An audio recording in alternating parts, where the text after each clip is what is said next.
Donc, Monsieur Jaziri, bonjour. Merci d'être venu parler avec nous pendant une heure du sujet de l'innovation vue par les candidats et votre candidat, M. Hamon. Vous serez le dernier à venir nous voir, puisque on doit sortir un papier ce soir qui résume ce souverain requis. Vous avez donc une heure, 5 minutes ou 10 pour présenter les choses, et ensuite on joue au jeu des questions-réponses avec la salle qui est en pleine forme.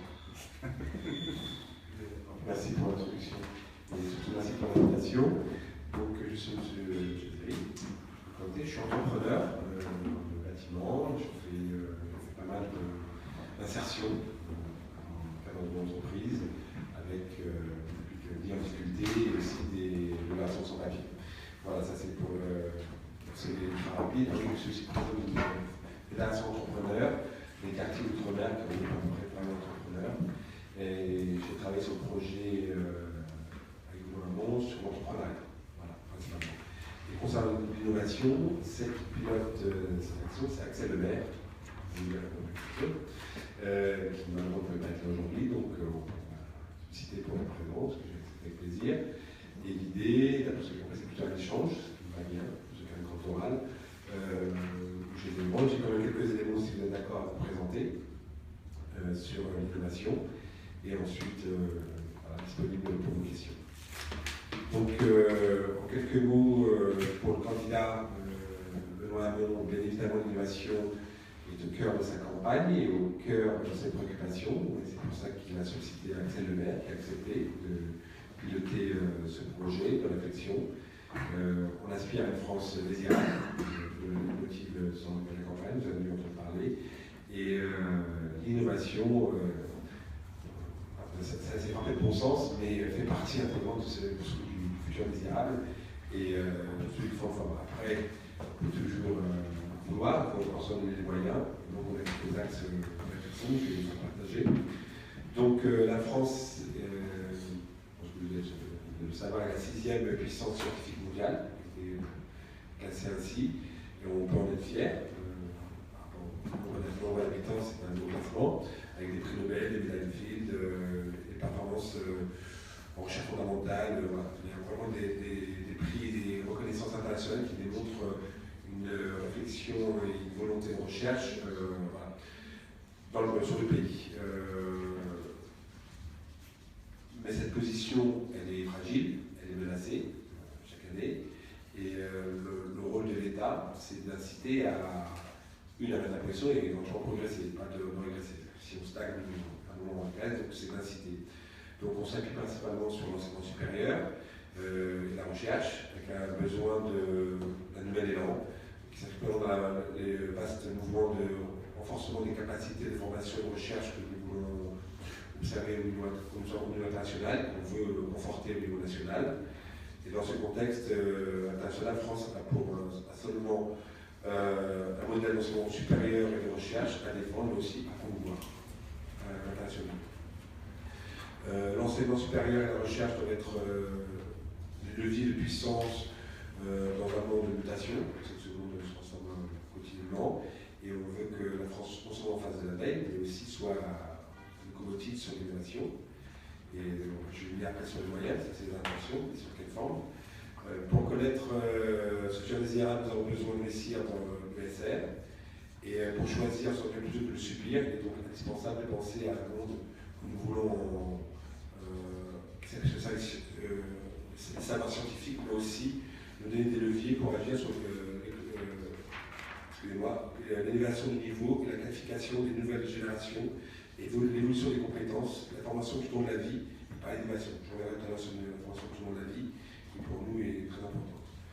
La France doit gagner la bataille de la qualité plutôt que de jouer le jeu de la compétitivité mortifère par le coût, qui est une compétitivité par le bas. Voilà. Nous, on aspire à cette forme de réflexion de recherche et d'innovation sur la qualité, pas forcément sur la compétitivité, ce qu'on appelle le low cost. Il faut s'interroger sur l'efficacité des politiques publiques de soutien de l'innovation. Donc, on a mis des choses en place, avec Axel Lemaire pendant ce quinquennat, et ça fait tout ce qui a été du résultat actuel et qu'on peut le faire encore évoluer. La faiblesse de la France, notamment, ce n'est pas son trop faible effort en faveur de la recherche publique, c'est plutôt la faiblesse des dépenses en recherche et développement dans les entreprises. C'est là où on pointe qu'il y a vraiment des choses à améliorer. Pour illustrer mon propos, la dépense fiscale du crédit de recherche, crédit d'impôt recherche est passé de 1,5 milliard d'euros en 2007 à 5,6 milliards en 2013, donc il y a eu un véritable effort quantifiable au moins. Mais l'intensité en recherche et développement sur la valeur ajoutée, notamment les entreprises françaises, s'est à peine maintenue depuis le début des années 2000 pour s'établir à 1,45% en 2013, bien loin des 2% fixés comme objectif par les pouvoirs publics nécessaires pour atteindre 3% du PIB investi dans la recherche. Même la Commission européenne, le 22 février dernier, a estimé que le système d'innovation français n'est pas aussi performant que celui des leaders européens en la matière. La recherche et le développement privé est très coûteuse pour les finances publiques. Le décalage entre le montant des financements publics et les résultats en termes d'investissement privé, ainsi que la performance d'innovation moyenne, soulève des questions sur l'efficacité des programmes de soutien public. En résumé, on ne remet pas en cause le montant, la volonté fixée, mais c'est surtout le ratio, le rapport entre le privé et le public par rapport à l'investissement. Donc la France est le pays deuxième en Europe pour son financement sur public, sur recherche et développement privé. La question n'est pas de réduire ses sorties, ses soutiens, mais de les rendre plus efficaces. Donc, une des propositions que le gouvernement fait, c'est, je pense, une réforme du CIR pour le rendre un caractère incitatif, c'est-à-dire intégrer dans son mode de calcul une part de dépenses en accroissement d'une année sur l'autre est nécessaire. Voilà, ça, c'est une proposition très concrète. Arrêtons d'opposer recherche publique et innovation.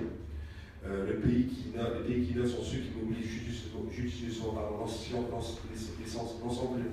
l'ensemble des outils d'innovation, c'est-à-dire la recherche appliquée et technologie, le transfert de résultats de la recherche vers le monde économique, où je pense qu'on a des efforts à faire, et la création et la croissance d'entreprises innovantes.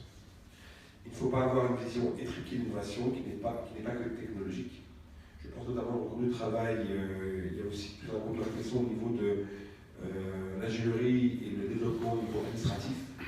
Il y a aussi une innovation qui est en pleine réflexion, notamment sur le collectivité territoriale, où il se met en place de façon locale, mais on voudrait l'élargir, qui a un impact au niveau national de l'innovation, tout ce qui est ingénierie administrative. Le processus d'innovation sont multidimensionnels. L'innovation n'est pas uniquement en technologie, je l'ai dit. Et ce qu'on veut, c'est aussi mobiliser la recherche publique pour être au plus près des entreprises et pour les innover. Les PME sont les premières à en souffrir, puisqu'elles innovent moins que celles d'autres pays européens, à la 16e place avec 32% des PME innovantes, alors que plus de 55% des PME allemandes sont considérées comme innovantes. Donc je pense qu'il y a aussi un travail à faire. Le SA constitue un gisement de valeur mal valorisé qui va être transformé en impact économique et emploi nouveau, durable, à forte valeur ajoutée. Donc l'idée, c'est qu'il faut créer les entreprises du futur, il faut développer des politiques de soutien à l'innovation en France, notamment les PME, ou pour les jeunes entreprises, car on sait que leur capacité d'innovation qui leur permet de s'adapter aux mutations des grands et de grandir et d'exporter. Alors 85% des entreprises innovantes qui ont reçu le label JEI, ici adossé à la recherche, les incubateurs sont toujours en activité au bout de 5 ans. Donc, un taux de mortalité moins important que la moyenne nationale lorsqu'il y a un soutien et qui obtiennent ces labels. 50% de toutes les entreprises innovantes sont issues ou adossées à la recherche publique, mais elles ont du mal à devenir des entreprises de croissance. Voilà. Donc ça, c'est rapidement les constats. On va les 5 minutes, donc je suis à peu près temps, tu vois. Mais juste, quand même, une information importante dans les propositions du Lionel Benoît Hamon, c'est que, qui est au cœur, parce qu'il y a pris les intentions, il y a les constats après les intentions, et après comment s'en donner les moyens. Une des proposition forte du candidat, c'est concernant l'IS, l'impôt sur les sociétés. Toute société qui investira ses dividendes dans la structure, notamment dans le cadre de l'innovation, la transformation, mutation écologique ou sociétale, aura un impôt profitera d'un impôt dégressif qui permettra de moins payer d'impôts pour ceux qui investissent dans sa Donc ça, c'est un acte fort, une volonté d'inciter, d'encourager les actionnaires, ou les gérants, ou les patrons des structures à investir dans leur outil de travail et aussi dans la société de demain ou l'entreprise de demain. Voilà. Vous pouvez même, je suis à votre disposition pour les questions. Ou à l'échange, ça peut forcément poser aussi l'échange. Alors moi, je vais reprendre une question sur le mariage entre le marché et le dirigisme que vous essayez de réaliser, qui est une des questions récurrentes de ces réunions. Comment est-ce qu'on arrive à favoriser à la fois l'entrepreneuriat tout en centralisant le financement? Alors, dans votre question, vous avez employé un mot qui est quand même un peu connoté, qui s'appelle dirigisme.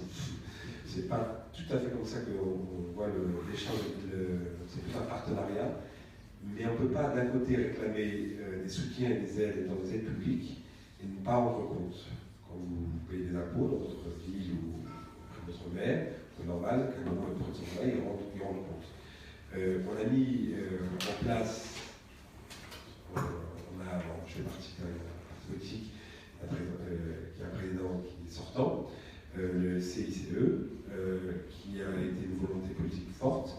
Ce qu'on lui reproche, en dehors du montant important, qui est 15 milliards, c'est déjà le manque d'impact sur l'emploi. On estime à peu près 200 000 emplois, un peu cher emploi, et surtout le manque non pas de résultats, pas seulement ça, d'incitation ou de fléchage, on peut le terme. Et on ne peut pas avoir, c'est pas un peu commun, mais on ne peut pas avoir le beurre à l'argent du beurre. C'est-à-dire que si on fait ces efforts d'ordre financier, on souhaite à ce qu'il y ait un impact et des résultats au niveau de la société. Voilà. Et aujourd'hui, c'est un peu, on vous fait confiance, carte blanche, et on y va. Malheureusement, au niveau de l'emploi, juste pour le putain, on se met tous du pizza au niveau de l'emploi, un peu loin du compte. Mais en dehors de ça, c'est que pour notre sujet qui est la recherche et le développement, juste un peu plus fléché et permettre de bien saisir, non pas contrôler, parce que justement l'intérêt de l'innovation et de la recherche, c'est qu'on sait d'où on part, on sait pas où on va forcément arriver. C'est parce qu'on a des rencontres, des découvertes, des échanges qui permettent de faire évoluer les choses. Donc c'est pas arriver à la gare finale qu'on veut orienter, c'est de savoir vers quoi on tend. Voilà. Donc c'est pas une volonté de diriger, c'est de pouvoir mettre en place des contrats de partenariat avec les différentes structures, les différents partenaires sociaux, pour permettre une co-construction d'une société de demain avec une fortification en ayant conscience qu'on ne peut pas faire comme certains candidats ont dû vous présenter le village gaulois contre le reste du monde. Il faut aussi avoir une réflexion européenne, à minima, si ce n'est, moi j'élargis même plus, on va dire occidentale, avec 500 millions d'Européens et 300 millions d'Américains, 800 millions. On ne sera jamais qu'un quart des 4 milliards d'Asiatiques, d'économie asiatique. Donc c'est aussi ce sont des réalités, donc il faut les intégrer avec la volonté de l'État français d'agir au niveau national, mais aussi au niveau international.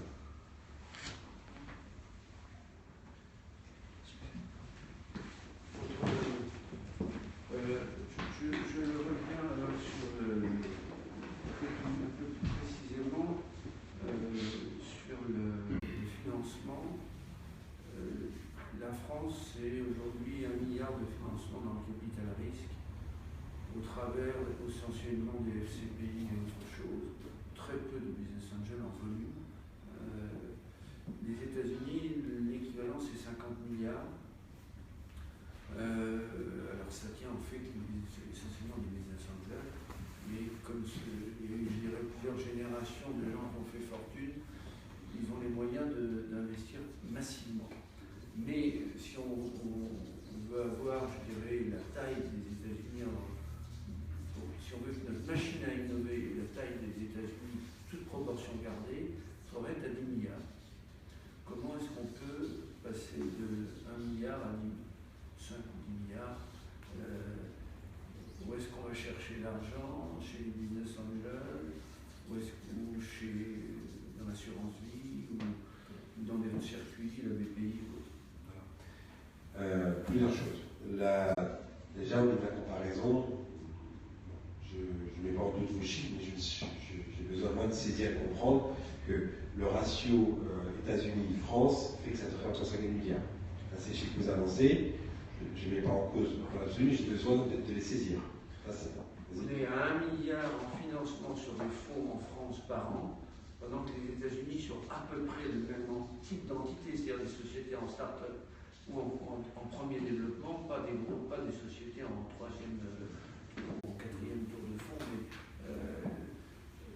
on est dans cet ordre de grandeur de différence. De 1 à 50, c'est considérable. Donc on a effectivement... Alors même si c'est pas complètement vrai le chiffre, parce que c'est pas la même exactement les mêmes statistiques, on est dans un rapport de 1 à 10 avec les États-Unis, ça c'est sûr. Effectivement, la comparaison n'est pas forcément raison, c'est pas les mêmes écosystèmes, c'est pas les mêmes actions.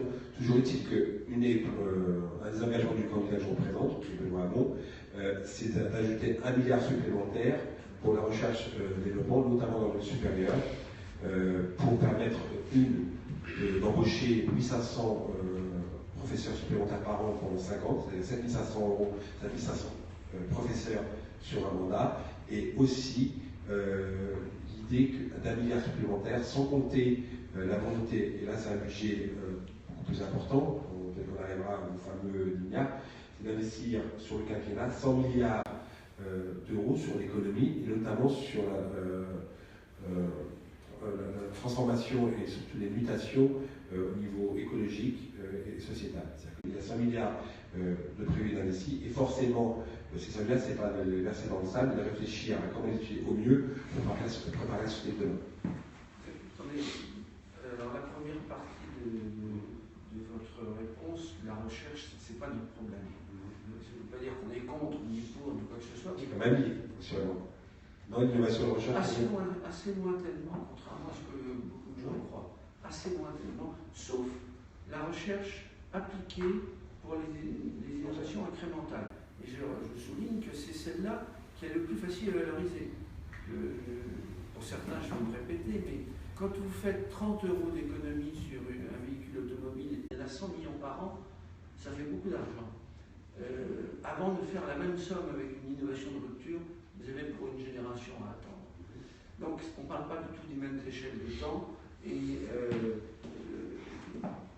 en plus, votre recherche fondamentale qui éventuellement vous sert en partie pour faire une innovation de rupture, elle est consommée depuis 20 ans, elle est même publique, elle est même plus brevetable, etc. La plupart, quand vous regardez l'histoire, la plupart des innovations ne sont pas d'origine scientifique, ne sont pas d'origine scientifique courte, mais longue. Et quand vous regardez des choses comme la machine à vapeur, l'automobile, etc., entre les découvertes fondamentales et la réalisation technique, il se passe 1, 2, 3 générations. Donc il faut faire de la recherche fondamentale, ça j'ai mis le contraire, mais il ne faut pas attendre qu'elle soit rentable tout de suite. Super, la réponse. La réponse, c'est que pour notre part, on ne les oppose pas, et on pense qu'il y a, je l'ai pointé dans mon introduction, une déficience entre la recherche fondamentale et le monde économique, et qu'il y a une volonté. Je parle assez fort, vous voulez que c'est bien.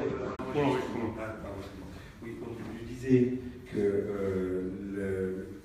la réalité entre la recherche fondamentale et le monde économique n'est pas satisfaisante, et que si on décide d'investir 1 milliard supplémentaire, c'est pour notamment combler ce déficit.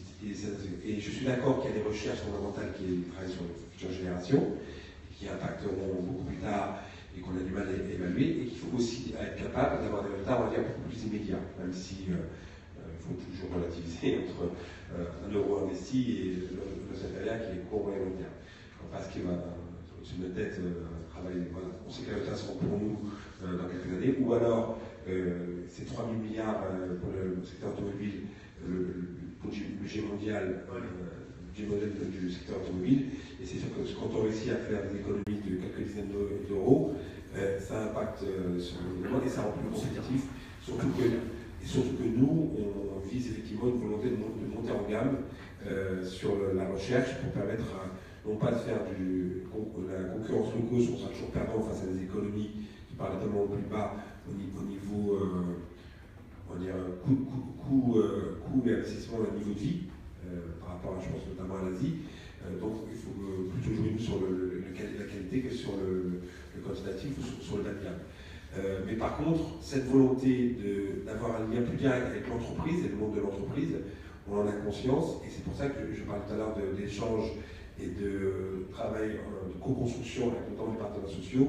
C'est pour permettre que l'investissement qui sera ajouté avec celui qui est déjà existant permette ces échanges et de réfléchir à court, moyen, long terme de façon et ne pas opposer la recherche, on va dire les intellectuels d'un côté et le monde de l'économie de l'entreprise de l'autre. Et bien que ces passerelles existent et qu'elles permettent un résultat très concret. Oui, sur cette démarche, je suis tout à fait d'accord. C'est simplement que je soulignais, c'est pas parce qu'on accélère sur la recherche qu'un an plus tard on a des résultats, sauf sur la recherche appliquée, ce qui n'est pas la recherche fondamentale.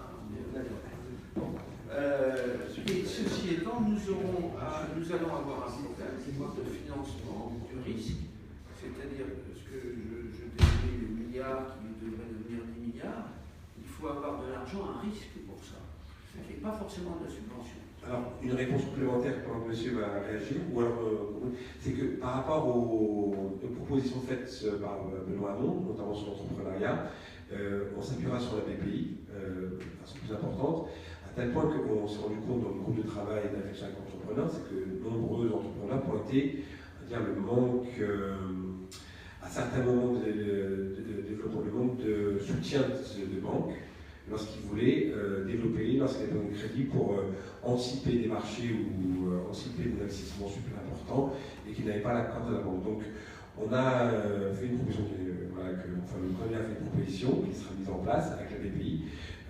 En fait, avec la BPI, ce qui est terrible, c'est qu'elle ne finance pas, elle cofinance. C'est-à-dire qu'elle ne prête pas l'argent, elle cofinance avec une autre banque. Vous avez l'accord d'autre banque et elle financera à moitié. Et souvent, il arrive parfois que les banques ne jouent pas le jeu. Donc, ce qu'on demande, ce qu'on va mettre en place, c'est qu'un entrepreneur qui pourra démontrer qu'il a eu 3 refus de 3 banques pourra venir à la BPI, présenter ces 3 lettres de refus et dire voilà, j'ai besoin d'étudier de façon bienveillante mon projet qui est innovant, qui apporte quelque chose de différent. Et la BPI aura pour obligation d'étudier son ingénierie et d'étudier ce projet. Et ce n'est pas des petits montants, on parle de 50 000 € pour les TPE à 50 000 €. Voilà. Donc ça peut être aussi une approche différente avec là pour le coup un bras armé qui s'appelle la BPI de l'État pour permettre à des entrepreneurs de pouvoir travailler sur le développement ou l'investissement de façon différente. Donc vous proposez de faire plus d'investissement innovation en empruntant à la BPI, c'est ça? Notamment. Par exemple, donc aujourd'hui les taux sont autour de 2%, mettons, donc quelqu'un qui voudra lancer une innovation pourra emprunter à 2% à la BPI. Alors la BPI, je crois, parce que c'est à peu près au taux du marché, donc la réponse est oui. Un peu sur la hauteur du marché.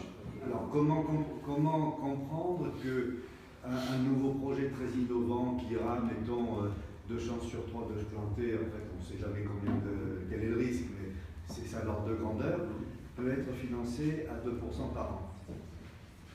Alors, moi la BPI va faire faillite, en tout cas.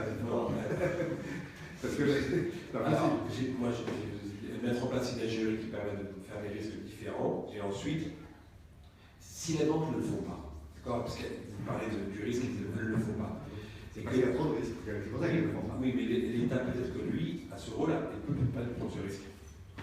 Après, l'État en lui-même n'est pas à même de pouvoir répondre. C'est pour ça qu'on s'appuie sur le programme de la BPI, qui a une ingénierie des banquiers, des gens très compétents qui pourront étudier des dossiers. Ça ne sera pas un guichet ouvert où on dira oui à tout le monde. C'est selon l'évaluation de la réalité du projet, compte tenu de l'entreprise qui présentera ce projet, elle ne sera validée pas par ce comité directeur, comité d'études qui sera mis en place. Voilà. Je ne vais pas rentrer dans les détails, parce que ce n'est pas forcément porté, les détails, je ne maîtrise pas la BPI dans son fonctionnement, mais ce qui est sûr, c'est que face à nos écueils présentés, et face au manque de moyens, vous avez comparé partenaires des États-Unis, on voit bien qu'il manque quelque chose. Il manque un lien entre l'investissement et, on va dire, les engagements des entrepreneurs sur le terrain. Excusez-moi, allez-y, mais ça ne peut pas être la réponse que vous donnez là, c'est pas possible. Et pourquoi c'est pas possible? C'est parce que donc on veut pas Parce que c'est pas que, possible. mais non, ce qui n'est pas possible, c'est que vous financiez sous forme de prêt à 2% des projets à risque. Ça ne pourra jamais marcher, ça. Mais alors, déjà, le taux, c'est vous qui l'avez annoncé, moi je ne sais pas. Même si c'est 3 ou 4, oui, le taux. Un prêt bancaire Oui. ne peut pas financer un projet à fort risque, c'est pas possible. Alors, selon votre grille, c'est pas possible. Selon la nôtre, c'est possible. Si on... C'est l'État qui va payer. Si on laisse en état, comme vous dites, on peut être que dans les constats. Et la volonté de dire que c'est comme ça et c'est pas autrement. Sauf que là, dans l'introduction, j'ai précisé qu'on n'était pas en comparaison avec nos pays, ne serait-ce qu'européens, même pas américains ou asiatiques, on était en deçà. Donc, soit on reste dans le constat et on dit c'est pas bien et puis on perd la vitesse, on est en 6e place, 6e rang mondial et on perd nos différents rangs, ou alors on inverse la tendance. Donc, excusez-moi, je vais prendre le bon outil. Là, vous oui. prenez un outil prêt bancaire, oui. il y a d'autres outils de financement. Certainement. Mais moi, c'est ce que je vous ai présenté actuellement. Maintenant, on peut avoir les autres outils ensemble, mais ça peut être aussi un moyen, c'est pas le moyen dans l'absolu, mais ça peut être aussi un moyen. Alors, j'ai eu maintenant, je vais vous laisser en échange, je suis prêt à écouter. Alors, sur les autres moyens, qu'est-ce que vous prévoyez? Les autres moyens, c'est les fonds propres, les quasi-fonds propres. Il y a les fonds propres, on a parlé des business angels. Si c'est l'idée, ce que vous attendez de moi que je le dise, c'est une incitation fiscale plus importante par rapport, notamment, ça ce que je peux proposer, ce ne sera pas notre démarche, ce n'est pas nos propositions. Aujourd'hui, ce ne sont pas nos propositions, clairement. Voilà, ensuite, il y a des propositions qui sont sur la table, elles peuvent satisfaire ou pas satisfaire. On n'a pas tout arrêté. En plus, comme je l'ai dit, je ne sais pas mon sujet de prédilection, sur les éléments sur l'innovation, on a au niveau bancaire, c'est ce qu'on propose par rapport au pays. On a aussi, quand même, je vous l'ai mis en introduction, mais je reviens dessus, une volonté sur l'impôt sur les sociétés d'inciter les actionnaire à réinvestir dans l'outil de production et dans l'innovation et dans le développement, avec une action fiscale importante. Voilà. De combien? Je n'ai pas les chiffres précis, donc, ce sera évalué. Sur les investissements fonds propres et quasi-fonds propres, il n'y a rien. Il n'y a rien de prévu. Pour favoriser les investissements fonds propres et quasi-fonds propres. Non, il n'y a pas de volonté de défiscaliser l'ISF. Non, mais je réponds très concrètement. Vous posez des questions, je vais répondre. Il n'y a pas de volonté de défiscaliser l'ISF pour ceux qui investiront dans l'outil de travail en fonds propres. Voilà. Très concrètement, nous ne ferons pas la proposition de ce Macron. Voilà. Et on ne prévoit pas non plus des investissements par la BPI en fonds propres. Ça, je ne vous ai pas dit non. Ça, quand je dis le BPI, au niveau de l'ingénierie de la construction, elle a établi avec les gens en place. C'est un peu court, vous reconnaîtrez que là, dans le cadre de la campagne, on prend cette ingénierie en place, mais on ne s'interdit rien avec le bras armé qui est la BPI. On pense, concrètement, on va échanger avec notamment les responsables de la BPI, que la BPI, sur certains aspects, a fait son boulot, mais sur certains aspects, on va dire qu'elle est en deçà des attentes. Ça devait être le bras armé de l'État. Sur certains territoires, elles se reconnaissent même qu'elle n'est pas suffisamment présente, notamment sur les quartiers populaires, sur mer et autres. Sur des actions notamment autour de l'innovation et de la recherche, elle peut beaucoup mieux faire. Voilà. Donc les outils, l'action qui sera mise en place face à ces constats, je ne vais pas vous dévoiler ce matin parce que je n'ai pas les éléments concrets. Ils sont à construire. Monsieur. Oui, ma question, alors moi j'ai travaillé sur ces questions. Ah oui, c'est vrai. Ah bon, oui. C'est en fait, en général, le problème de l'aversion au risque. Est-ce que, et alors ce qui me fait un peu peur, quand j'entends bien ce que vous dites, mais j'ai toujours rencontré, et je me rappelle la grande organisation bancaire, il y a que des dépôts. On m'avait dit d'envoyer une boîte à cette caisse, et c'était leur fonds. Bon, la personne qui m'avait dit, tiens, elle est responsable. Et on m'a dit, ah, c'est du logiciel. Non, c'est trop risqué. Je dis, comment? Elle dit, vous savez, ce que nous faisons, c'est de l'argent public. Je ne peux pas aller jusque-là. Je n'y irai pas, c'est pas fait. Donc, on va voir comment on peut faire. Mais, fondamentalement, donc c'est un autre point que le financement et le risque. C'est le point de client. Parce que l'autre aspect, c'est qu'il faut effectivement avoir des clients. D'accord. Alors, je travaille actuellement dans la santé. Et donc, dans la e-santé. Eh bien, on vient d'avoir un exemple encore il n'y a pas longtemps de la Cour des comptes qui a critiqué un hôpital important parce qu'il s'était équipé d'un logiciel. C'est risqué, c'est une boîte jeune, on ne peut pas. Alors, l'histoire a prouvé, là quand même, il y a eu une violence générale parce que l'histoire a prouvé que ce logiciel était plutôt, c'est pas génial, mais nettement meilleur que son concurrent. Et là, quand même. Et globalement, l'aversion au risque dans toutes les structures d'État est pire encore que dans les banques. Et donc ça, c'est la clientèle. Parce que si vous êtes, la construction par exemple, ou autre, si vous voulez obtenir en fait, du local un financement pour aider le chauffage, machin, etc., on finira toujours par vous dire que, j'ai un exemple très précis en tête, c'est chez moi, que la chaudière machin allemande est vraiment très bien, l'autre, on n'est pas sûr quand même. On veut demander une aide, on a besoin d'une aide, donc moi vous m'en prenez, et si vous voulez que j'ai l'aide, et donc, prendre la boîte dominante du marché connue et qui est en général dans ce cas-là allemande. Donc voilà, ça c'est un autre problème.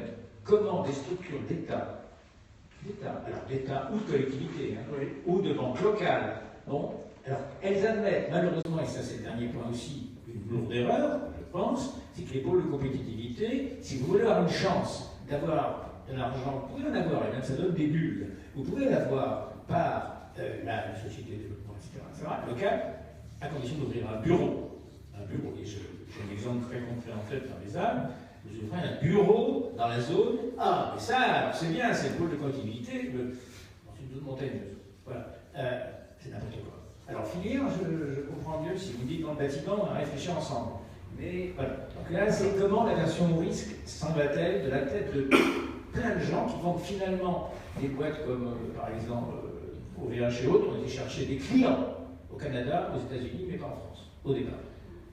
Alors, une réponse très concrète, une question très précise. L'axe client, nous on y répond avec un monsieur que vous connaissez sans doute, qui s'appelle M. Arnaud Montebourg, qui fait partie de l'équipe de campagne et qui a fait introduire avec le candidat Benoît Hamon le Made in France. Et lorsque on sera élu, on mettra en place 50% des marchés publics s'adressent aux TPE, PME françaises. Voilà. Assumé, c'est vrai qu'on a plein de questions, et pour la chaudière française, c'est un citraf. C'était votre exemple, et je le reprends, je trouve ça un bon exemple. 50% des marchés publics, pourquoi? Pour deux raisons. Le premier, parce que moi je suis dans la construction, mais vous dans la santé, il y a un effet, c'est que déjà les collectivités ne respectent pas forcément la loi. Elles ont l'obligation d'allotir. Et il est plus simple de faire une chaudière à 10 millions d'euros que de faire 10 chaudières à 1 million d'euros. Voilà. Donc on va un peu rappeler la loi et inciter à respecter la loi par rapport à nos collectivités. Et la seconde, là on va les aider, on va flécher à nouveau et orienter. Avec le Made in France, 50% des marchés seront contraints sur des entreprises, TPE, notamment TPE, on insiste, très petites et moyennes entreprises, fléchées Made in France pour permettre à ce que, il y ait des marchés, et surtout qu'il y ait des débouchés sur vos recherches. Parce que ça ne sert à rien d'avoir fait des recherches pendant 5 ans, 10 ans, et derrière vous n'avez pas des marchés qui tombent. Donc, alors, il faut relativiser, hein, c'est que le marché public est beaucoup moins important que le marché privé. Hein, là, on parle de 30 milliards d'euros, c'est quand même une somme importante, mais par rapport au marché privé qui est beaucoup plus étendu. Mais ça peut alimenter la roue, inciter et permettre de développer des actions très concrètes et amorcer la pompe, comme on dit. Voilà.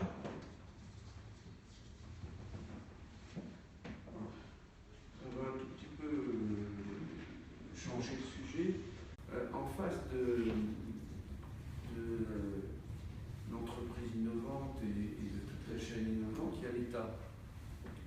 Aujourd'hui, l'État, face à tout ce qui se passe, a généré un certain nombre de petites missions qui s'appellent, ou de grosses missions qui s'appellent le Conseil national d'éthique, le Conseil national du numérique, on pourrait même y mettre les conseils d'analyse économique. En plus, un certain nombre de candidats envisagent de créer un haut commissariat au numérique ou un ministre quelconque avec une dénomination proche du numérique à chaque fois. Alors, est-ce que là-dessus vous avez une idée précise de ce que vous voulez faire en matière d'organisation de l'État? Est-ce que vous voulez faire une organisation interministérielle? Est-ce que vous voulez faire une organisation rattachée au ministre des Finances? Pas d'organisation? Ou est-ce que vous voulez fusionner les conseils multiples qu'il y a autour pour en faire un seul? Comme ça se passe en Europe, comme ça se passe dans plusieurs pays européens et à votre Bruxelles pour l'Europe, où il y a un conseil national, européen de l'action. Quelle est votre démarche? D'accord. Je vais vous répondre, mais ce qui est intéressant dans votre présentation et votre introduction là, sur cette dernière question, c'est que vous avez dit en face. Nous, on ne veut pas que ce soit en face, mais notre construction, c'est qu'il y a un véritable rapprochement. Sous quelle forme? Donc, rapprocher la recherche de la science publique, c'est la coupure entre les scientifiques et les décideurs politiques est l'une des causes majeures de l'efficience de la politique publique. Les chercheurs dont l'apport à la conception, mais aussi à la mise en œuvre et à l'évolution des politiques publiques, qui pourraient être si importants, doivent être davantage mobilisés. Donc, en réponse très concrète, on ambitionne de mettre en place un conseil de scientifiques de haut niveau qui sera placé auprès du président de la République pour éclairer la prise de décision publique en présentant des grandes disciplines, tant en sciences dites dures qu'en SHS. Ces scientifiques auront pour mission de faire l'interface entre la recherche et la décision politique. Pour cela, ils sont associés en tant que de besoin au Conseil de ministres et à toute réunion de haut niveau supposant un éclairage scientifique. De plus, la prise en compte de l'expertise scientifique et des résultats des travaux de recherche les plus récents dans les études d'impact préalables au projet de loi présenté par le gouvernement sera généralisée. Chaque qui a réalisé une réflexion, on mettra en compte l'expertise scientifique de ce Conseil, notamment pour effectuer les comparaisons internationales utiles, évaluer les conséquences des dispositions envisagées et les répercussions susceptibles d'en résulter. Voilà. Tout ça pour dire qu'on veut associer la réflexion de la recherche et des scientifiques à la réflexion politique. Après, il y a plusieurs autres mesures, je vais profiter sur ce sujet, c'est qu'on veut aussi renforcer le partage des cultures scientifiques, techniques et industrielles, avec l'idée de développement des politiques partenariats État, collectivités territoriales, associations, enfin de la culture scientifique, technique et industrielle. Voilà. Je vous ai pas fait, j'ai toute une liste que je pourrais vous communiquer si ça vous intéresse, de mesures très précises, très concrètes. On a fait sur la recherche et le développement des mesures très concrètes, très précises. Je pourrais vous faire le catalogue ce matin, ce n'est pas l'exercice, mais je pourrais vous communiquer, on a une note, une fiche prête à ça. Je vais vous l'envoyer dès la fin de cette réunion. Ça veut dire que vous mettez un conseil scientifique auprès du président de la République, qui est original dans notre structure, mais il y a déjà un conseil scientifique qui s'appelle l'Académie. Hein. Je me rappelle qu'il y a les académies dont c'est le rôle. Donc, il y a un petit problème de... Alors, on peut rajouter un conseil, très bien. Mais qui va coordonner, qui va prendre les décisions et qui va coordonner? Vous avez, on le voit déjà sur le problème, tout petit problème du droit de la personne liée au GAFA, hein, où en gros Google en sait plus sur vous et votre vie, aussi bien privée que publique, que tous les services d'observation de la France qu'on pourrait vous mettre derrière la clé. Donc il y a un vrai problème là. Qui va coordonner la réaction face à Google, qui en même temps ne paye pas d'impôts, parce que ses services sont localisés en Irlande, et qui, par ailleurs, vous espionne. Il faut donc quelqu'un qui négocie sur les deux plans. Qui va le faire? Et en plus, il y a l'Europe qui met là tout ça. Alors, dans votre question, il y a deux questions. Il y a la question de la prise de décision et il y a la question de la fiscalité. Fiscalité du suivi des grands groupes. Alors, j'entends, je comprends votre questionnement et ma réponse va être un peu différente, je pense que vous avez entendu, parce que quand on a échangé avec le gouvernement depuis quelques années, l'approche, tout à l'heure je parle de co-construction, ce ne sont pas que des mots, c'est de réfléchir à produire et à créer des décisions collectives et collégiales de bon sens. Benoît Hamon n'est pas une approche, l'homme qui sait tout, l'homme providentiel qui sait tout, qui a tout bon et qui pense qu'il va réussir tout ce qu'il entreprend. Tout seul, en ayant l'inspiration divine ou l'inspiration de ce à quoi on croit. S'il crée ce comité, c'est vraiment pour s'appuyer dessus et co-construire les décisions avec du bon sens. Il n'a pas la prétention, dans le cadre d'un mandat, d'avoir une compétence scientifique, quelle qu'elle soit, tout au long du mandat. S'il crée je ne sais pas comment on va l'appeler, le commissaire et autres, c'est pour pouvoir, ce haut conseil, pardon, c'est pour pouvoir s'appuyer dessus et co-construire des décisions qui impacteront sur la décision publique. Ça, c'est la première réponse. La seconde sur... Je comprends bien, mais vous avez alors...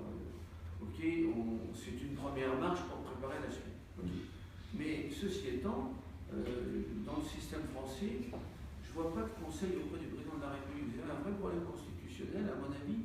Il peut être placé au niveau du Premier ministre, mais je ne le vois pas placé auprès du président. Alors, je n'ai pas d'exemple de structure placée auprès du président. Alors, justement, ce qui est intéressant, c'est que vous êtes sans savoir que nous avons l'ambition de créer une 6e République. Oui, et c'est pas dans 20 ans, ça sera au cours du mandat, ça sera sur la 2e et 3e année. Mais toujours est-il que, dès le début du mandat, s'appuyer sur ce conseil et à pouvoir s'appuyer sur ses compétences, avoir une action stratégique sur tout au long du mandat, j'entends que c'est nouveau, que c'est assez innovant et c'est même perturbant, mais c'est une réalité, et il le fait déjà, parce que, voilà, dans le cadre de la campagne, où il a des scientifiques, en plus c'est le travail de réflexion, où il a, sur l'économie, des intellectuels universitaires comme Thomas Piketty, Jules Cagé ou autres, sur lesquels il s'appuie réellement, pas juste pour faire la constatation polie en disant je vous présenterai une ou deux bonnes idées, je piquerai une ou deux bonnes idées, c'est donc sur lequel il s'appuie, à qui il demande de travailler et qui alimente sa réflexion et ensuite son action politique. Voilà. Donc c'est pas le politique omnipotent, c'est bien l'idée d'un politique qui s'appuie sur la société civile, qui travaille en co-construction et qui transfère. Mais j'entends, ça peut perturber, ça peut être étonnant, voire difficilement compréhensible ou on change un peu le paradigme, on change un peu la pratique. C'est ce qu'on appelle l'intelligence collective, mais en mise en pratique. Voilà. Ça, c'était pour la première question. La seconde, sur la fiscalité, notamment les grands groupes, c'était Google et quelques autres, type Amazon ou Uber ou autres, ce qu'on appelle l'ubérisation de la société, mais aussi cette volonté d'investir de grands groupes qui ont les avantages du pays, raflent la mise et vont gentiment dans les paradis fiscaux. Bien évidemment, si Benoît Hamon est élu, ça ne pourra pas rester en l'état. La volonté, c'est d'avoir une réponse européenne, donc il prendra son bâton en pèlerin. Il ne fera pas comme d'autres claquer la porte ou casser la vaisselle avec l'Europe, mais il ira voir chaque partenaire pour leur dire que ce n'est pas possible, qu'on a intérêt à travailler de façon intelligente et collective pour avoir des réponses fiscales européennes, pas uniquement françaises, parce que sinon c'est juste jouer à cache-cache, c'est quelque chose propre dans la communauté, donc ce n'est pas possible. Mais il n'est pas possible aujourd'hui que des groupes aussi puissants puissent.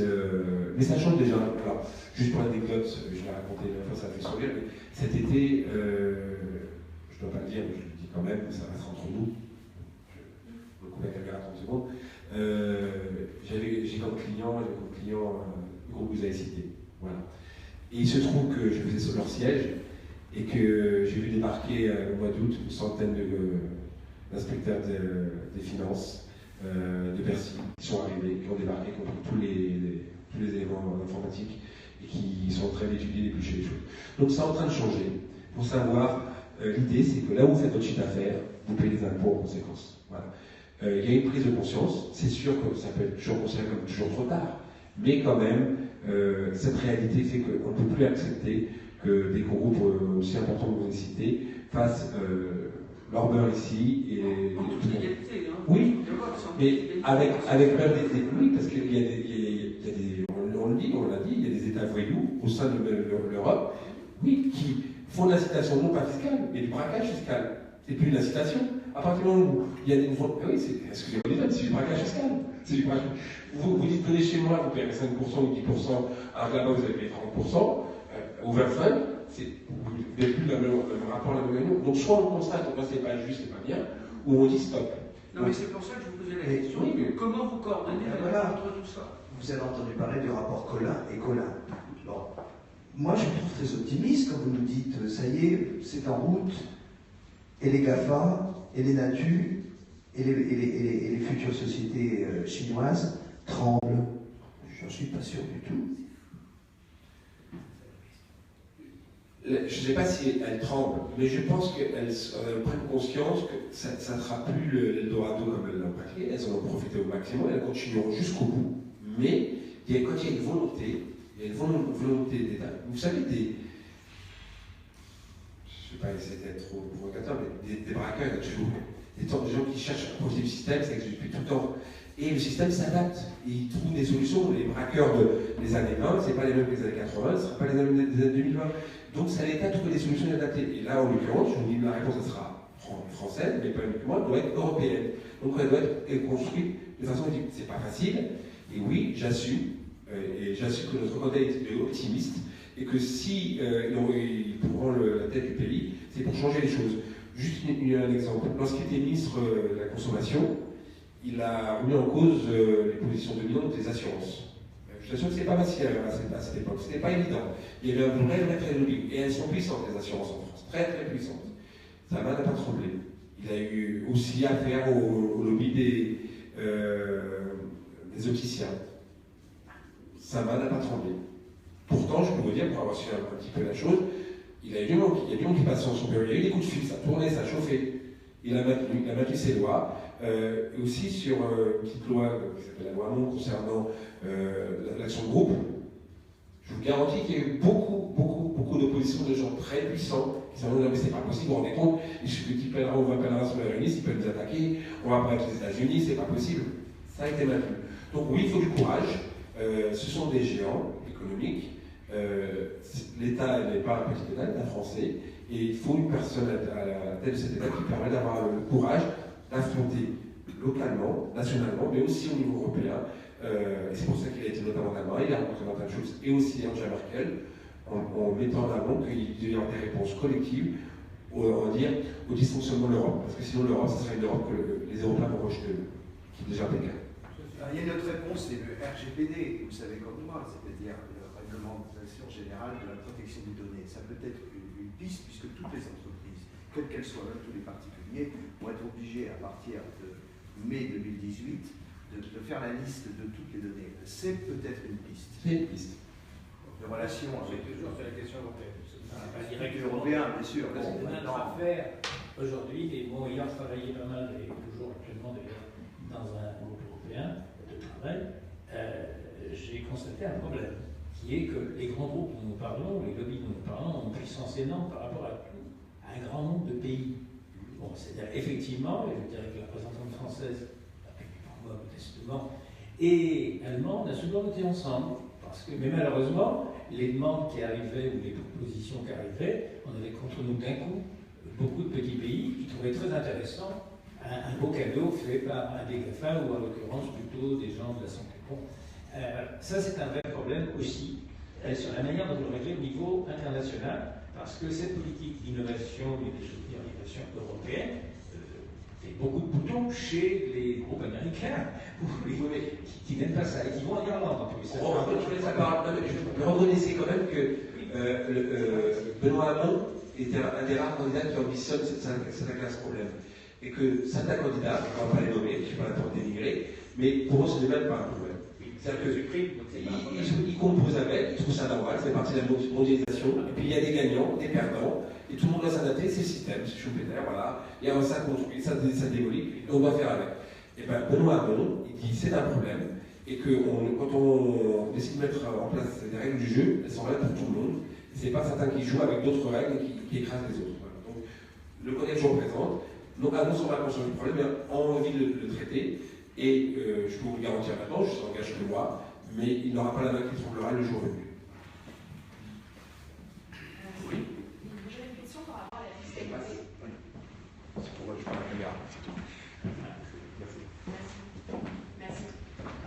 J'ai une question par rapport à la fiscalité, parce que donc, la France est quand même un pays qui a un taux d'imposition sur les sociétés les plus élevés.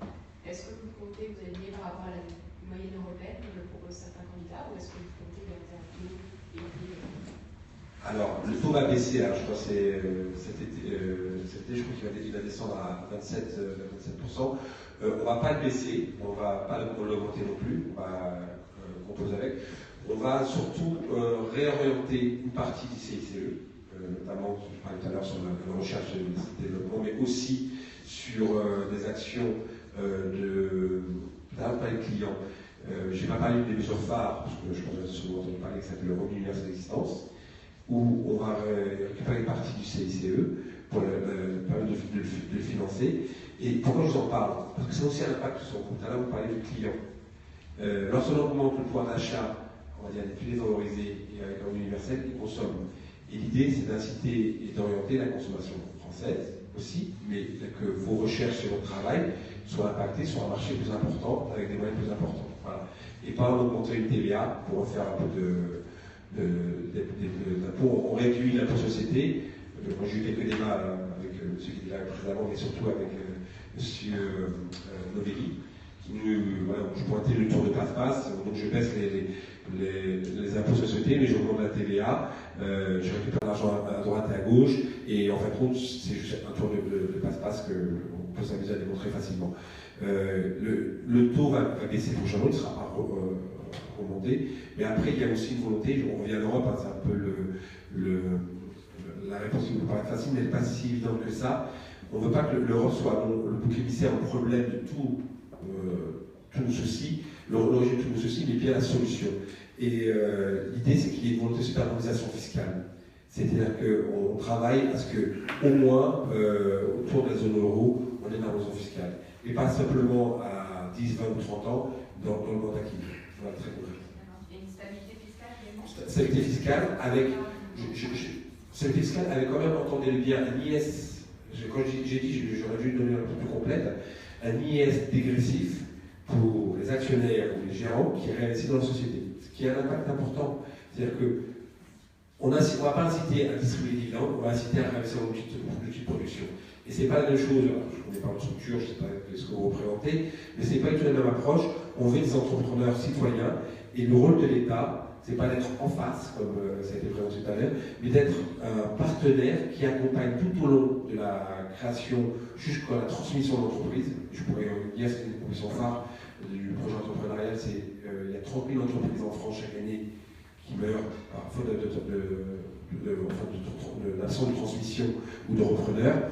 On veut y remédier, on s'appuie à nous sur la BPI, et l'idée c'est d'inverser cette tendance, qui est de plus en plus de repreneurs, et notamment sur des brevets et autres, ça nous concerne, qui permettent à ce qu'il n'y ait plus ce chiffre mortifère, 30 000 entreprises par an, c'est insupportable, et qu'on inverse cette tendance, avec notamment sur l'IS, pour revenir à votre question, plus vous investissez dans votre boîte, moins vous payez d'impôts.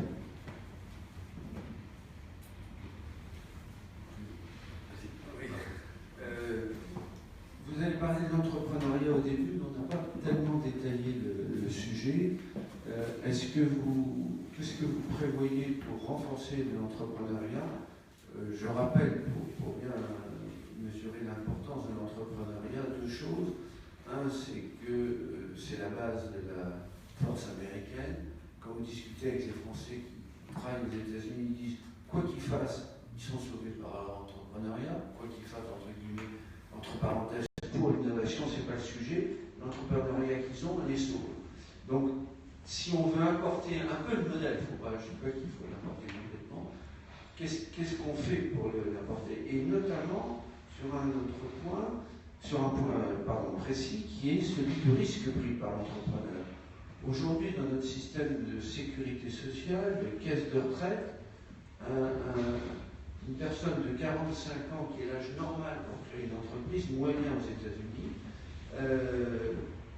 prend un risque considérable en France, alors qu'aux États-Unis, il ne prend pas de risque social. Qu'est-ce qu'on fait pour corriger ce risque? Alors, là, je vois du gilet. C'est mon sujet de prédiction, donc aucun souci. Alors, 7 mesures ont été présentées pour soutenir l'entrepreneuriat. Je parlais du parcours entrepreneurial. La première, c'est il y a beaucoup de choses qui se font sur l'aide à la création, mais vous avez raison. Un des freins de la création, c'est la prise de risque. 37% des Français, c'est un chiffre précis, ça fait 19 millions de Français, ambitionnent de monter leur structure en boîte. Et la plupart ne le font pas parce qu'ils ont peur de tout perdre. Normal. Donc, face à ce constat, on a une proposition très précise, le RE, Universel Existence. Moi, quand j'ai monté ma boîte, il y a quelques années, près de 20 ans, je ne suis pas payé pendant 1 an et demi. Pendant près d'1 an et demi, après je suis payé très modestement, je ne suis pas payé. Avec le Universel Existence, vous aurez le droit à 600 €. Ça peut paraître très peu, mais quand vous avez déjà, c'est un minima, ça vous permet de vivre, de faire face à quelques dépenses, c'est important. Ça permet de sécuriser, et notamment lorsqu'on n'est pas au chômage, ou alors lorsque vous êtes étudiant, vous êtes sécurisé. Deuxième chose importante, c'est on va tendre vers l'idée de la protection sociale généralisée. C'est-à-dire que aujourd'hui, fortement décrit le RSI, je ne vais pas revenir sur les détails, les moins bons aspects du RSI, mais l'idée c'est qu'on veut que tout entrepreneur, lorsqu'il crée sa boîte, il ait droit à l'échec. Voilà. Il ait droit à l'échec. Vous plantez, c'est parce que vous plantez votre boîte que vous n'avez plus de protection, vous n'existez plus, vous n'avez plus de protection sociale, vous n'avez pas de droit à la retraite, vous n'êtes plus rien. Ben ça sera plus possible sous le quinquennat de Benoît Hamon. Vous aurez une protection, donc on va la caler.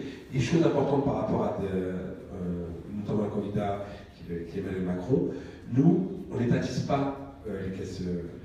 On est vigilant au dialogue avec les partenaires sociaux, on s'appuie sur eux et on réfléchit collectivement à comment on met en place une protection digne de ce nom, sans imposer, parce que c'est toujours la difficulté, parce qu'il y a aussi cet esprit un peu un peu libertaire, on ne veut pas trop de contraintes, c'est trouver le bon équilibre entre la protection entre guillemets obligatoire, pour avoir un minima, et en même temps ne pas être senti comme un simple salarié ou traité comme un simple salarié. C'est tous je pense à les détails comme des pistes, mais c'est possible. Ensuite, sur l'entrepreneuriat, on a des mesures, j'ai évoqué tout à l'heure le Made in France, donc 50% des marchés publics pour les TPE-PME françaises. J'ai aussi, on va mettre en place ce qu'on appelle des espaces, la maison de l'entrepreneur. Dans tous les territoires, il y aura un maillage qui sera mis en place, et pas forcément que urbain, c'est-à-dire quartier populaire, mais pas que, aussi ruraux. Des maisons d'entrepreneurs où on trouvera l'ensemble des services de l'État, mais aussi des mentors, des anciens entrepreneurs, des anciens cadres qui ont envie de s'investir sur ces sujets-là. Ça peut être aussi des responsables de la BPI, de la maison, enfin du droit au crédit, plusieurs acteurs qui se retrouvent dans ces maisons d'entrepreneurs qui permettent à monter ou à développer sa boîte. Autre chose importante, j'ai parlé tout à l'heure aussi du droit au crédit lorsqu'on se développait par rapport à la BPI. Ce qu'on veut proposer aussi, c'est une chose originale, qui existe en Suisse mais qui n'existe pas en France, toujours sur la collectivité. On va mettre en place une monnaie inter-entreprise. Très concrètement, j'ai des problèmes de financement, j'ai des problèmes de trésorerie, et j'ai besoin de faire des travaux. Quand je suis en maison, j'ai besoin de faire des travaux, je veux faire des travaux de comptabilité. J'ai pas les sous, j'ai pas de trésorerie, ou améliorer mon site. Voilà. Et ben, je vais négocier avec mon expert comptable, avec l'informaticien du quartier, ou avec l'entrepreneur de bâtiment du quartier, de faire les travaux, et je le paierai avec la monnaie inter-entreprise. En Suisse, ça existe, ça s'appelle le WIR. Et ça représente 20% du PIB sud, et ça marche très bien. Le WIR. Voilà, et c'est un échange entre entreprises. Ils échangent des services entre eux. Ils échangent des services entre eux, voilà.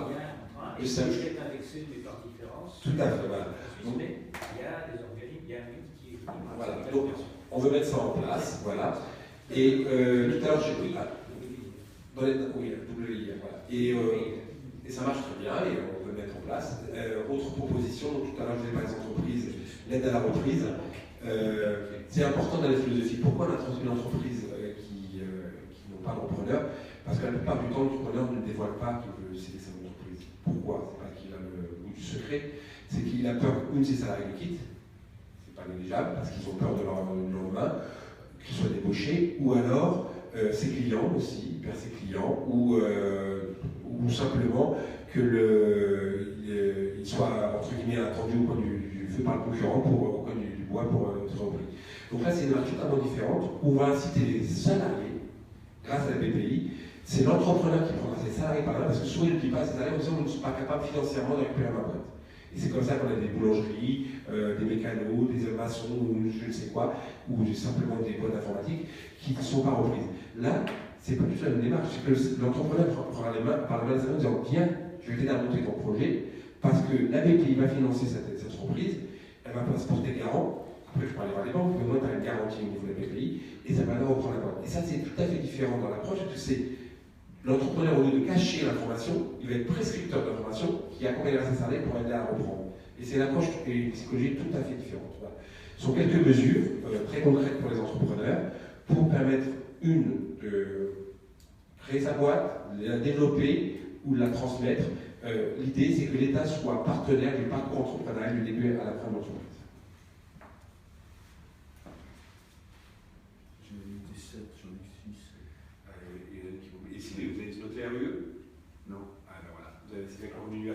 Parce que le RE, c'est important. Parce qu'arriver à un certain moment, on pense que c'est pas significatif. C'est minimum 2200 € net pour avoir RE. En dessous de 2200 € net, vous avez des droits. Au-dessus, vous n'avez pas le droit. Mais moi, quand j'ai monté ma boîte, je vous dis pendant l'année, je ne suis pas payé. J'aurais bien voulu avoir 600 €. Et il y a des mois où je ne suis pas payé du tout. Il arrive des fois où j'ai pris de trésorerie, où c'est tendu pour faire les salaires. Donc, quand vous êtes, moi, à mon niveau, quand vous êtes artisan, il y a des artisans qui ne payent pas pendant quelques mois. Et ça peut arriver parce que c'est tendu, en difficulté personnelle, familiale, du marché et tout. Et bien, c'est aussi notre secours. Et ça, c'est très concret. On n'imagine pas, mais les petits, même les plus gros, lorsqu'ils n'arrivent pas à joindre les deux bouts, souvent l'entrepreneur se sacrifie. Il n'y a pas de choix. Enfin, moi, ça a toujours été comme ça, et je côtoie aussi. On préfère payer d'abord ses salaires que se payer soi-même. Voilà. Donc, à un moment, c'est aussi une protection de l'entrepreneur qui n'est pas simplement considéré comme une vache à lait, mais bien un partenaire de l'économie du futur terme que Benoît va mettre en place. Oui. Pourquoi vous avez voté contre le compte personnel d'activité, qui est la première brique en fait de ce que vous évoquez? Vous êtes sûr que c'est sur la loi quand même qu'on a été compté par contre le compte, que ça on va le reprendre. On va abroger la loi de la Corée, c'est dans le cadre de la loi de Corée. Oui, tout à fait. Donc, on va l'abroger, mais comment ça s'appelle, il y a quelques éléments satisfaisants ou de qualité dans la loi de la Corée. On va reprendre la future loi, dont la maison que nous prend. Alors, moi, je ne vais pas me mettre en avant. J'ai écrit un bouquin d'animation sur la pleine activité. Ouais. Et là, ce que proposait la loi Escolorie, c'est véritablement la première brique d'une société de pleine activité, où on est en emploi, où on est en formation, où on est dans une activité d'intérêt social. Mais ça, on s'y oppose pas, mais surtout ce qu'on retient de la loi Corée, c'est la version de la hiérarchie des normes.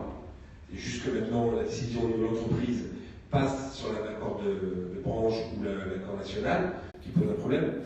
Moi, je suis entrepreneur, je ne sais pas s'il y a des entrepreneurs autour de l'Assemblée, un petit peu, à vos heures. Moi, je vous le garantis, pourtant, je suis entrepreneur social. Moi, j'ai mes salariés, vous devez travailler dimanche, vous devez travailler tel jour, parce que sinon, je ne sais pas quand je vais les payer à la fin du mois. Les gars me disent peut-être non une fois parce qu'ils ont vraiment une obligation personnelle, ils ne me disent pas non deux fois. Il faut intérêt. Ils ont intérêt. Voilà. Donc, le rapport hiérarchique fait que la négociation est biaisée. Il ne faut pas lever les gens. Voilà. Donc, la hiérarchie des normes a été mise en cause. Et puis, les heures sup payées de 25 payées 10%, ce n'est pas une incitation à embaucher. Moi, le premier, je veux dire pourquoi je m'embêtais à embaucher, à faire des heures sup qui ne coûtent que 10% de plus.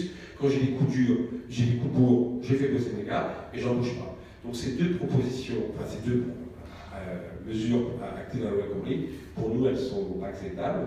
Elles ne sont pas assez débattues, comme ça je ne vais pas y revenir. Et donc, on approche la loi Corée. Et par contre, sur différentes mesures bien précises, on les reprendra, mais pas non plus pour brûler ou mettre je suis pépé avec l'humain. Donc, vous êtes entrepreneur social. Je suis surtout entrepreneur. Mes clients ne savent même pas que je fais du social. Ça fait 20 ans que j'en fais. J'ai des clients de la grande restauration rapide, une grande chaîne américaine pour pas citer. J'ai chaîne d'hôtel et tout ça. Ils ne savent même pas que je fais du social. C'est-à-dire que je suis comme journaliste, je suis la pro sans savoir que j'en fais. Voilà, je fais du social, parce que j'en suis convaincu et que c'est une petite philosophie un peu personnelle.